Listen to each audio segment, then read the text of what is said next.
बाबा विद्यापति द्वारा रचित श्रीमद वाला कैसे जो नारद कते बुझा कहली सुना रहा छी। होना तो बाबा विद्यापति बहुत सारा रचना केने छथिन जिनकर कोनो गणना नहीं है, लेकिन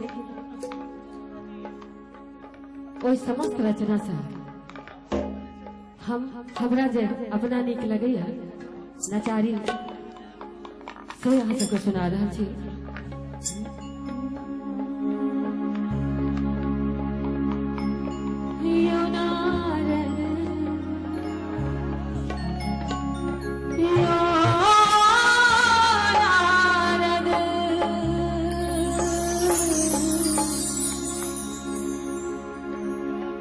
कते लोग सुनते छे, कभी हाथ उठेबे क्या की बात है। यो कतेक बुझा हम कहलो कि गौरी रे केहन बरन लो।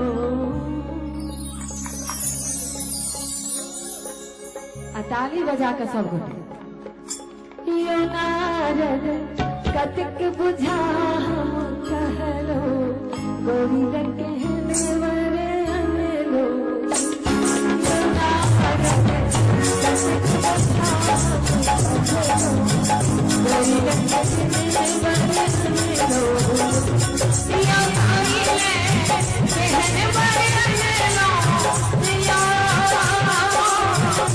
केहन बरन लो। यो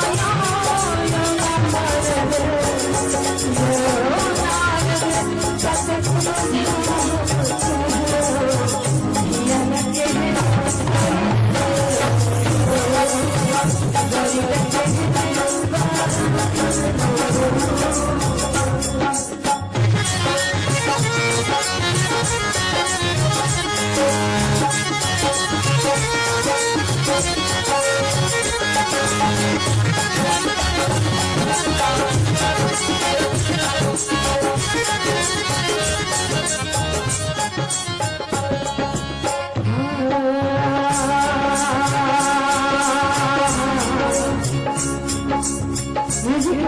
बहुत लाउड करै छी हमरा सबके आग्रह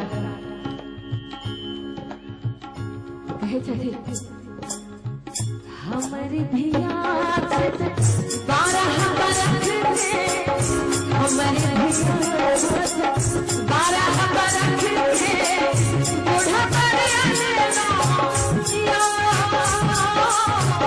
बूढ़ा पर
बहुत परेशान थे।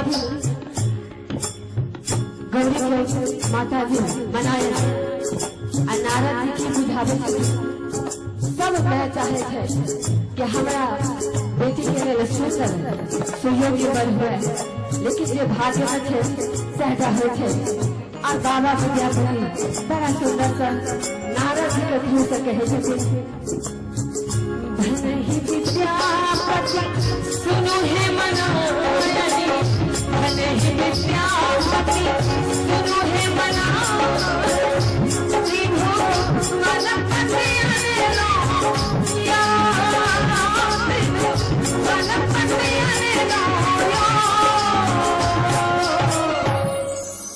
हाथ उठा कर क्या बात अपना मिथिलांचल के गह में कलाकार छे। हाँ इनका प्रोत्साहन कम भेटले से हमरा लागे दोनों हाथ उठे के चाहे यो नारद कतिक बुझा हम कहलो बड़ी के